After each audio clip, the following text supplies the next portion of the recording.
Benchmark, the voice of business. Presented by LMD.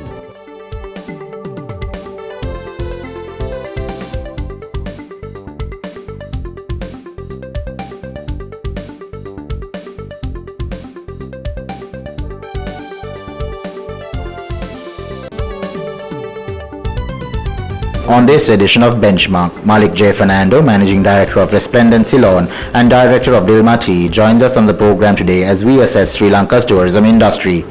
Up next, Travis Gomez, the Product Head of Frontier Research, takes a look at the recovery of the tourism industry so far. And in our final segment, LMD's columnist Shiran Fernando provides his perspective on Sri Lanka's macro outlook. That's the lineup for Benchmark. Hello and welcome to Benchmark, the Big Picture Business Program. I'm Savitri Rodrigo. We are delighted to have with us on Benchmark today Malik Fernando, the Managing Director of Resplendent Ceylon, to assess Sri Lanka's tourism industry. Among the key topics we will be discussing is the industry's rate of recovery and also the objectives of the Sri Lanka Tourism Alliance, as well as the government's initiatives to give some benefits and recovery efforts for the tourism industry. But that's all part and parcel of what we are going to be discussing. So welcome to Benchmark, Malik. Thank you very much for joining us. What is your assessment of the tourism industry right at this point? Well, fragile is the word. Obviously, after the shock, we're rebuilding. The rebuild is slow, and the industry has got impacted like never before. So right now, we're in a bit of a fragile situation. We've lost the June, July, August period. August is generally a peak season because of the Perahera and so on. So I would say you must not look at it purely from the occupancy point of view. Everyone has had to slash rates dramatically. So from a return point of view, even though the occupancy figures may be coming up, it's at heavily discounted rates, and to get your rates back up can take years because everyone has had to slash rates. So I would say that August has been probably at 50% of last year at the most, if you take a combination not only of occupancy but occupancy and rates. And then you go into the quieter season, September through till November. December through April is the next high season, and that is critical. We have to have a decent high season because that's where people make the bulk of the money. Obviously, apart from the East Coast high season in June, July. So bookings for the next high season, Savitri, are way off last year. I mean, it could be as much as 40% off in terms of occupancy, but at also lower rates. So de facto it means that you'll probably do half as well as we did last year, which is a significant drop. So you said the attacks impacted the industry like never before, but we're a country that has been through almost 3 decades of a protracted war. What's the difference? I think the difference here is that from around 2012 or 13, with the growth in tourism, which was largely organic and not planned, but this pretty massive growth of 30-40% year on year, from say around 400,000 at the end of the conflict to say 2.5 before the attacks, the tourism really uplifted, empowered a lot of people at the bottom of the pyramid. So consequently, almost half of arrivals were staying in the informal sector, which in itself is not a healthy sign. It means that the formal sector wasn't doing that well even before the attacks. So the fact that a lot of people have been uplifted, they've invested in either expanding their small business or the corporate players putting up big hotels, so that's been devastating because the payback on hotels is 8-9 years. So you've just invested, you've just expanded, and then you have this attack. So previously we were at a low keel for a long time. Here, after the expansion, before you see the fruits of that expansion, you get this hit. So you're kind of falling off from a higher place than earlier on when the conflict was going on. Just going back to those numbers you were discussing, the chairman of the Sri Lanka Tourism Promotion Bureau, Dr. Sri Gomez, expressed great confidence that we would reach an arrival rate of 2 million by the end of this year. Do you think this is realistic, and do you think we will achieve it? See, we're looking at the wrong thing. We keep talking of numbers when we should be looking at revenue. It has to be a blend. We should never play purely the numbers game. I mean, numbers are important, but it should not be the be-all and end-all. This focus on numbers hides the fact that our average yields are low. It should be much, much more. You'd rather have 1 million tourists paying, $300-400 a night than 2.5 paying $70 to $80 a night. So, and given the attraction of our product and our unique aspects, the numbers game is not the way we should go. So, the January through till April was our high season. So it's, you have to discount those numbers, because if you look at the full year, calendar year, they'll still be propped up by the peak season numbers where we had our best peak season ever. So the numbers that you really need to look at are not the full year numbers. You need to look at the numbers post-attack and compare that with the same period last year. Because the bulk of our arrivals are between January and end of April. That was not affected by the attacks. And then you have a pickup in July, August for the East Coast, but still not as high as the peak season that you have between December and April. And then the peak season this year will pick up again from around the middle of December. So actually, most of the numbers that we should capture for this year have already been captured before the attacks. I would, just off the top of my head, about 80% of arrivals would already have been accounted for before the attack. So looking at full year numbers can be a little bit, misleading. I think what you need to look at are arrivals post the attack. If there is a way, and our research is woefully inadequate to find out what the yield, what the rates are, it's all anecdotal evidence. We don't have a proper tourism observatory or data gathering capacity to figure out what our revenues are.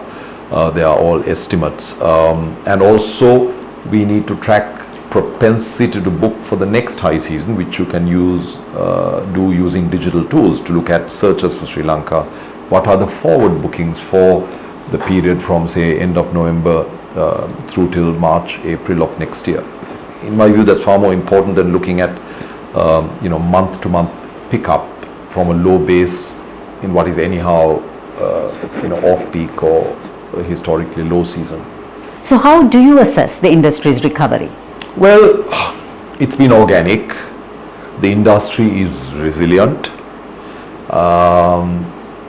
There have been various packages offered by government, which are at various stages. 5 months after the attack, many of them are still not bedded down. So the industry is resilient, but people are suffering out there. You see more and more people coming. August has been reasonably good, but as I said, at much lower rates, and it's really the bottom of the pyramid, the informal sector, which comes back fast because they are more risk averse. The higher spending traveler has multiple choices to choose from. What has been disappointing for the whole industry is that there's been absolutely no marketing promotion of the country post the attacks. Frankly, there wasn't even before the attacks. I'm talking of consumer marketing, digital marketing, reaching out to the demand drivers, and not marketing before the attacks. Okay, there's an opportunity cost. We are growing organically, but not marketing after the attacks in terms of a recovery can be quite devastating, and it's frustrating to see how tangled in procurement and processes and archaic practices the tourism board is. So let's talk about the Sri Lanka Tourism Alliance. What are the objectives of the alliance? I mean, the initial objective was to vent frustration at the fact that we needed to get our act together in communicating clearly post the attacks that Sri Lanka was safe, we were open for business, and one of the things that kind of triggered it off is we didn't have a huge number of cancellations soon after the attacks, because travelers here, they could see around things were safe, and terrorism strikes anywhere. And as I've said before, the bickering post the attack, complicated matters and made the country seem a lot unsafer than it actually was. So amidst all of this, if you searched on Google, is Sri Lanka safe, which is what any traveler who's already booked or is contemplating booking would do, the responses they get were alarming. No, it's not safe. Attacks can happen anywhere, do not go, more or less. So that kind of shocked me, and sort of I gathered a few other friends and colleagues in the industry. I said, look, let's get together, let's try and speak in one voice. We set up this website targeting safety messages and stories of normalcy from consumers, from travelers rather, who are in the country, highlighting, look, you have your compatriots here and this is what they say. This is what they said yesterday, this is what they're posting today. So if you go to the site lovesrilanka.org, you can see regular updates from, we collaborate, we consolidate posts from travelers selectively in different parts of the country. We'll do our regular updates in terms of what's going on. The first few weeks were pretty much all about security updates, analyzing what was really going on to avoid a lot of the fake news that was going around. Now that things have normalized, pretty soon, about a month afterwards, we focused on the positive, about fellow travelers and logistics and so on. So that was achieved, and now we're in the second phase, because we had a workshop about a month ago with the private sector stakeholders saying, look, what do you see as the future for the alliance? And what was unanimous was that they saw an ongoing role to lead the communications, outreach, advocacy role of the industry. So we are launching at the end of September. Cinema are having this Future of Tourism conference. We're launching the next stage of the alliance. The first one was, us scrapping around, trying to get act together, trying to communicate. Now we've had a moment to think about the future, and we do see a solid future for the alliance, and we'll be launching the second more substantive phase in terms of a resilience and a recovery plan, as well as a disaster management plan for the industry, so that we, Savitri, take greater, play a greater role in our future without just turning around saying government should do this, government should do that. Government quite often isn't organized enough to do that or have the will. So the whole idea is that the disaster recovery plan, if there is a dengue episode, there's landslides, natural disasters, or God forbid political or terrorism issues, the industry has a template on which we can reach out, get the message out, so that we are not taken unawares as we were the last time around. So it's been subscribed by almost 200, probably more, of the hotels, and pretty much everyone in the private sector is united in supporting our objectives. And we have an alliance advisory group of key people from different sectors. So it's, I think, going to play a vital ongoing role. So we'll be taking a commercial break now, Malik. Back with you soon to discuss the issues that plague the industry for the moment. Time for a commercial break. On the other side, Malik Fernando expands on how the private sector can contribute to market research and promotional efforts to develop a national marketing plan, and the measures the private sector can take to be more proactive in determining the future of the tourism industry. Do stay with us.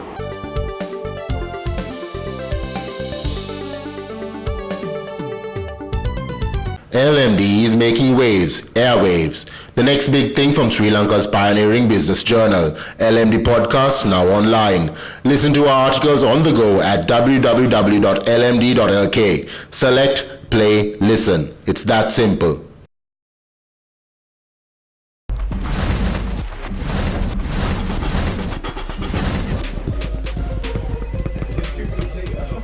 $8,500 done. 1,500 go. Hoorah! What on earth are you doing? I'm making money. You're crazy. Crazy for money.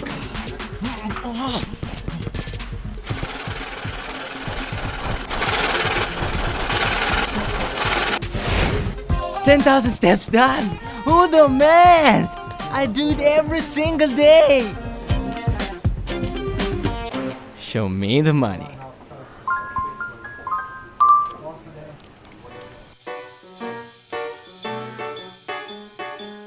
So you run 10,000 steps every day, huh?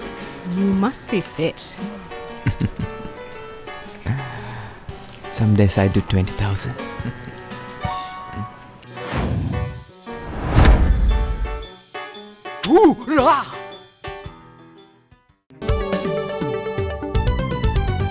So you're with Benchmark and we're discussing the tourism industry with Malik Fernando, the Managing Director of Resplendent Salon.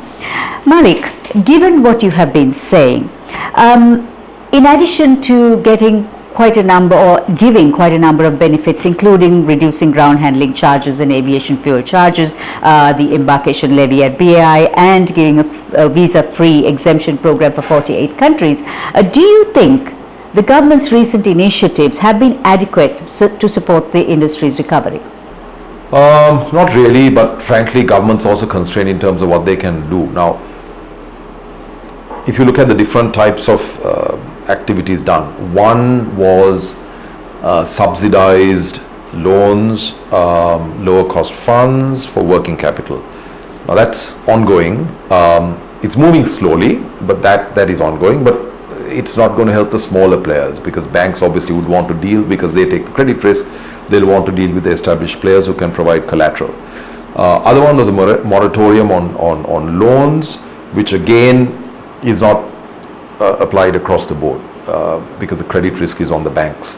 Reducing charges, free visas and so on is helpful, but people not coming was not necessarily related to higher costs or the cost of a visa, which was anyhow just I think around $30. It was related to concerns about safety and being reminded that Sri Lanka is back in business. So in a way, the fact that the industry has slashed rates, the airport, the visa fees have been slashed, there is some element of cannibalization in my view, because the most important thing is to raise awareness and to grow the pie. If the pie has shrunk and we're scrambling to service that shrunken pie with lower rates, it's not a net benefit. What I would rather do, and what we've all been frustrated about, is to spend the 2-3 billion rupees that's sitting in tourism development marketing funds to make a big noise saying Sri Lanka is back, it's safe, and to target consumers who would resume coming back to Sri Lanka at the earlier hotel rates, paying for visas, paying the higher landing charges. So in my view, the most important thing has not been done, which is to grow demand. Otherwise, you're all scrapping over what is left of a smaller pie. So you have stated that promotions should be based on in-depth research and that hotels are not receiving sufficient feedback. Now, the Sri Lanka Tourism Strategic Plan 2017-2020 also stated that the SLTDA does not adequately use existing market research and visitor profiling in regional and destination development. Now, in your view, how can the private sector contribute to market research and promotion efforts to develop a national campaign? See, on market research, I think the private sector has to do it on their own. That's one of the things the Alliance would do, because the tourist board is afflicted by the same constraints that affect any government department. So on the research side, we are exploring, several of us, how we can generate our own research, how we can collate data amongst ourselves. We're getting support from some donors in this regard to set up our own data cell, maybe working with the chamber, to start generating our own data. We don't really need government necessarily to do that, apart from the fact that it'll be somewhat of a convoluted process. So data, I think the private sector should get on top of, and we are planning to do that. On promotion, the elephant in the room is that the money is collected by the government through a 1% levy on the revenue of all tourism entities, as well as a share of the airport levy, which also now is obviously reduced. So that money needs to be unlocked, and that's what we are agitating, saying that let's do a 3-year plan so that the money is committed long term, because when you do things tactically, every step has to go through a procurement process. So if you're spending money in 4-5 months and that takes a 4-month procurement process, when that's done, you need to start again for the next spend. Whereas if you do a 3-year program and do the procurement in one go, which is pretty shocking, has not been considered necessary, that actually will resolve the issue where procurement, because the more number of procurement transactions you have, the more red tape that you encounter. Whereas if you do a comprehensive 3-year plan, or at least a 2-year plan, and you line up all your activities and you do a single or a multi procurement, but all in parallel, then you only need to do procurement this year for next year or the year after. You just need to do the top-up procurement. So it kind of befuddles me that that has not been considered necessary, and that's something that we, as the Alliance of the Private Sector members of the Tourist Board, are actively lobbying, and we are all speaking in one voice in that regard, because that will eliminate these constant procurement hurdles, because we have fewer but larger, more substantial, more complex multi-activity transactions. So yes, the private sector drives the industry, and yes, you have been the most impacted after the Easter attacks. But tell me, why haven't we seen the private sector being more assertive, having a bigger voice and saying now is the time to do something? See, I think, when you say private sector, I mean, there are so many elements, so many segments, and not everyone may think alike. Although I'm happy to see that in the more structured corporate segments, people are more united. Secondly, we have I just think we have a culture of maybe a tall poppy syndrome, where we don't want to criticize in public. I think we put politicians on a pedestal. We don't build a cat. We just don't say it as it is. And that's one of the things that led to the forming of the alliance, because plain speaking. There's a serious lack of plain speaking, where you call a spade, and Sri Lanka has very short memories. That was done. Now we just move on. But whether the structural adjustment or the change has happened to put us in a better place, I'm not sure of. We're very much for sort of bandages and plaster kind of solutions, not fundamental change and restructuring, like what I explained to you about a long-term plan for tourism marketing. So Malik, as a final question, just very briefly, what do you see for the industry within the next year? I think it's going to take 2 to 3 years to recover in terms of combination of occupancy and rates. As I said earlier, our rates have slashed significantly. Sri Lanka is resilient. We will come back. We're still the same country we were before the attacks. If we can get our communication strategy lined up in the next 3 to 4 months, the second half of 2020 can be very good. People overseas, the travelers, agents, know full well that terrorism can strike anywhere, and that love for Sri Lanka is unabated. So I think the next 6 months to a year can be a bit tough, but I think from middle of next year, if everything goes smoothly and there is political stability and some of the structural reforms recommended in the strategic plan are implemented and we are able to communicate that effectively, I'm very optimistic for the second half of 2020 onwards. Thank you, Malik, for joining us on the show. It has been enlightening as always. So saying it like it is, that was Malik Fernando, the Managing Director of Resplendent Ceylon, speaking to us about the status of the tourism industry and the plans that the Sri Lanka Tourism Alliance has for the industry. On the other side, we have Anushan Selvaraja with more.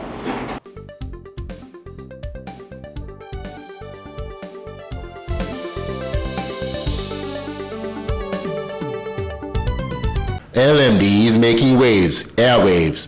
The next big thing from Sri Lanka's pioneering business journal. LMD podcast now online. Listen to our articles on the go at www.lmd.lk. Select, play, listen. It's that simple.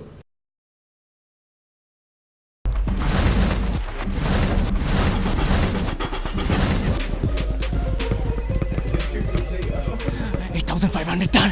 1,500 to go. Hoorah! What on earth are you doing? I'm making money. You're crazy. Crazy for money.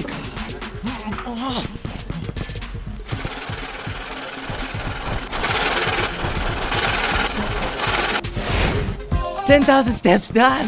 Who the man? I do it every single day.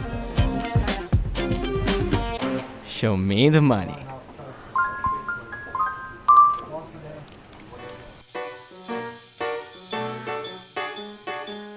So you run 10,000 steps every day, huh? You must be fit. Some days I do 20,000.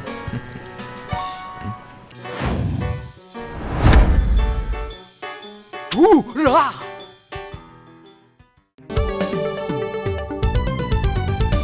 Welcome back, you're watching Benchmark. The buzzword of the season is recovery in terms of the tourism sector, and we thought we'd get an independent view on exactly how the industry was performing. So joining us is product head from Frontier Research, Travis Gomez. Welcome back to the show, Travis. Now, the recovery of the tourism sector, how would you compare it with other nations that have gone through similar things? Okay, so I mean, if you look at sort of like what the situation was 3 months back, I think the sentiment was very dull, and people were very doom and gloom. But looking now, I think the situation seems to have visibly improved a lot, at least in terms of the sentiment, and we're starting to see more activity and things like that. And I think even the government has become more positive, so they are also expecting like 2 million arrivals for this year, which when you compare to last year, which is like 2.3 million, it's a fairly fast recovery. And what we've seen in other countries as well, like Bali and all, within, it took like just over a year for like the numbers, the arrivals to recover. But I think more importantly, what's the concern is when it comes to the tourism earnings, because that takes longer to recover, and even the government is not expecting it to recover, so they're expecting like 3.4 billion the tourist earnings for this year, so that might take some time to recover. Right. Now, since earnings are an issue at this point of time, Travis, shouldn't we be concentrating more on value as opposed to volume? Yeah, exactly. I think that's what that is the more concern, because what typically tends to happen is when you have situations like this, it's mostly like the high spenders who would stay away, because they have the luxury to like cancel or to change their plans, whereas it would be mostly like the backpackers who would still come here, and actually like the environment, this might be also appealing to them, the sort of like the danger and things like that.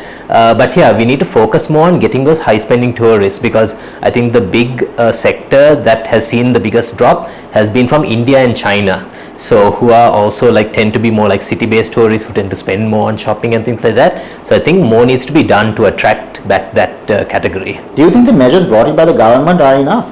I think initially, I think the sentiment was it took some time for them to get their game together, and actually it was quite commendable that actually a lot of the private sector to try to take up the slack during that period. So I think that helped. But now I think going forward, the government is trying to look to do like a bigger, like a marketing campaign to try to attract this. But apart from that, in terms of the measures taken at the moment, I think things like giving the visa-free entry and also deferring the tourism development levy for, I think that has sort of helped the industry a bit. Where should our focus be then, Travis? What more can be done? I think very much the focus should be particularly on the SME sector, because I think even though the government has proposed to the banks to give this moratorium to the loans that they've taken out and all, in reality I think a lot of that hasn't gone through, because I think the banks at the moment they're very reluctant because they are also facing a lot of pressures. They don't want to take on any more risks, so there's a problem there, and as a result I think the government needs to take some measures to sort of particularly to target those industries, because that has been like the really the growth for the industry. Because some of the, even looking at some of the stories that have been coming out, so there was this case I think in Kalpitia where they have like this kite surfing school. I think they're like a danger of them being closed down because of no activity. I think even in the immediate aftermath when this happened, I think some of the conferences that were scheduled to take place, I think some of them got cancelled or they've been postponed. So I think that it's a commendable thing that the government has focused on getting that market back. So I think now there's a lot of news about it with the Bora International Convention that's happening here, as well as I think the International Gem and Jewelry facets is also happening. So I think a lot of those can really sort of boost confidence, particularly in the city where these are taking place. So I think and also I think that's also an opportunity really to attract the more high spending tourists. So I think the focus on that area I think is a commendable thing. Thank you for joining us, Travis. Thank you. That was Product Head of Frontier Research, Travis Gomez, with an independent view on the tourism sector. We'll be right back after a short commercial break with the latest on the economy. Don't go away.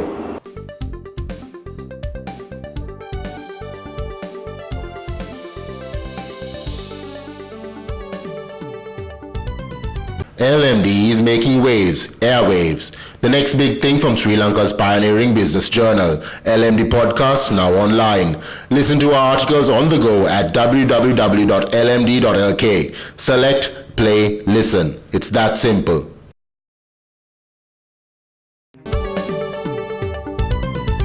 Welcome back to Benchmark. I'm Anushan Selvaraja. Now for the latest on the economy. Joining me is economist and LMD columnist Shiran Fernando.